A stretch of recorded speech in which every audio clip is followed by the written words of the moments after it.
ये है talks news network और आप देख रहे हैं पॉलिटॉक्स, राजनीति का कच्चा चिट्ठा। महाराष्ट्र की सियासत को लेकर जिस तरह के कयास लगाए जा रहे थे, अब तक तो ठीक वैसा ही हुआ है। महज एक दो अपवाद को छोड़ दे तो महाराष्ट्र में महाविकास अघाड़ी सरकार गिर गई और शिंदे गुट ने बीजेपी के साथ मिलकर सरकार बना ली। हालांकि इसमें सियासी अपवाद ये है कि कयास लगाए जा रहे थे कि इस गठबंधन के तहत उद्धव ठाकरे प्रदेश के मुख्यमंत्री होंगे, लेकिन शिवसेना से बागी हुए एकनाथ शिंदे को मुख्यमंत्री बनाया गया। वहीं देवेंद्र फडणवीस उप मुख्यमंत्री बने, जो किसी ने सोचा नहीं था। फिलहाल इस गठबंधन सरकार ने विधानसभा के विशेष सत्र में फ्लोर टेस्ट तो पास कर लिया है, लेकिन एनसीपी प्रमुख शरद पवार दावा कर रहे हैं कि महाराष्ट्र में कभी भी मध्यावधि चुनाव हो सकते हैं। शरद पवार के इस बयान के बाद संजय राउत ने भी यही बात कही है। आपको बता दें, महाराष्ट्र विधानसभा के विशेष सत्र में सोमवार को फ्लोर टेस्ट के वक्त शिंदे सरकार ने आसानी से विश्वास मत जीत लिया। सरकार को 164 विधायकों का समर्थन मिला, तो वहीं विपक्ष में 99 वोट पड़े। विधानसभा में फ्लोर टेस्ट पास करने के बाद शिंदे सरकार बच गई। वोटिंग के वक्त सदन में 266 विधायक मौजूद थे। इनमें से 3 विधायकों ने वोट नहीं डाला, तो 21 विधायक सदन से गैर हाजिर रहे। वहीं एनसीपी प्रमुख एवं भारतीय राजनीति के सबसे बड़े चाणक्य शरद पवार ने बड़ा बयान देते हुए एक बार फिर प्रदेश की सियासत को गरमा दिया है। शरद पवार ने सोमवार को एनसीपी नेताओं की बैठक में बड़ा बयान देते हुए प्रदेश में मध्यावधि चुनाव होने की बात कही। मुंबई में एनसीपी विधायकों की मीटिंग में पवार ने कहा कि भले ही आज विधानसभा में एकनाथ शिंदे की सरकार विश्वास मत हासिल कर, लेकिन ये सरकार ज्यादा दिनों तक नहीं चलेगी। 6 महीने में ही गिर जाएगी और फिर प्रदेश में मिड टर्म इलेक्शन होंगे। ऐसे में मेरी सभी विधायकों से अपील है कि वे अभी से मध्यावधि चुनावों की तैयारी में जुट जाएं। बैठक में शरद पवार ने कहा कि शिंदे का समर्थन कर रहे कई बागी विधायक मौजूदा स्थिति से खुश नहीं हैं। एक बार विभागों का बंटवारा हो जाने दो, इन सभी विधायकों का असंतोष सामने देखने को मिलेगा और जिसका नतीजा सरकार गिरना साबित होगा। पवार ने संबोधन में आगे कहा कि ये पूरी संभावना है कि इस सब के बाद कई बागी विधायक अपनी मूल पार्टी में वापस आ जाए।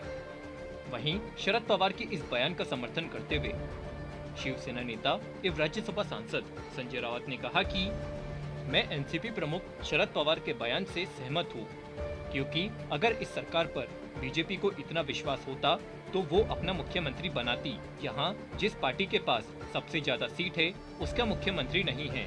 ऐसे में स्थिति को भांपते हुए ही बीजेपी ने शिंदे को सीएम बनाया है। रावत ने कहा कि आज लोगों के मन में सवाल है, जो हमारा एग्रीमेंट था वो अगर मान लेते। आपने हमको सीएम पद इसलिए नहीं दी क्योंकि आप शिवसेना को खत्म करना चाहते हैं। अब उसको सीएम बनाया है जो शिवसेना से बागी हुआ है। इस दौरान रावत ने नसीहत देते हुए कहा कि शिवसेना तैयार है और रहेगी। प्रधानमंत्री मोदी को किसी की चिंता नहीं। पीएम मोदी जी को लोकतंत्र की चिंता रहती है क्या? महाराष्ट्र में लोकतंत्र बचा है। जैसे सवाल लोग आने वाले समय में उनसे करेंगे।